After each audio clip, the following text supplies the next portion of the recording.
वऱ्हाडी बोली भाषेत एक म्हण आहे, घरात नाही जोंधळे अन बाई सुपासाठी धांदळे. याचा अर्थ असा होते का जे मूळ गरज आहे आपल्याला ज्या गोष्टीची ती गोष्ट नाही पाहिजे, पण दुय्यम नाही तर मग नगण्य गोष्टीसाठी भलतंच खटाटोप करत आहे ना. जोंधळे म्हणजे ज्वारी, सूप म्हणजे तर तुम्हाला माहीतच आहे का, त्याच्यात आपली आई धान्य पाकडते ते.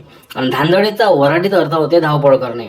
बरं, या म्हणीचा अर्थ काय होईल का बा, एखाद्याजवळ खासाठी मूठभर धान्य नाही आणि तो किंवा ते बाई धान्य पाखडासाठी लागणाऱ्या सुपासाठी गावभर फिरून राहिले.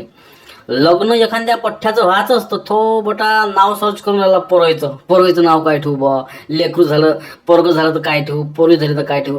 अरे बाबा, पहिले लग्न तर कर, नाव मग ठेवतो लेकरायचे. इथं तर पोरी भेटून नाही राहिल्या, गावागावात तेच परिस्थिती आहे बा.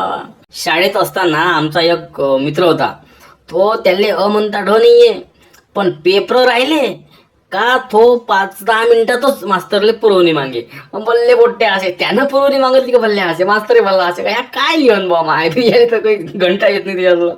म्हणजे हे मन व्यवहारात अशा माणसाला लागू पडते का जे आपले मूळ प्रश्न विसरून जाते, पण फक्त दिखाऊ गोष्टी निरुपयोगी गोष्टी याच्यावर भल्ला आटाबेटा करते, भल्ला अंगाचा खकाना करते बेटे.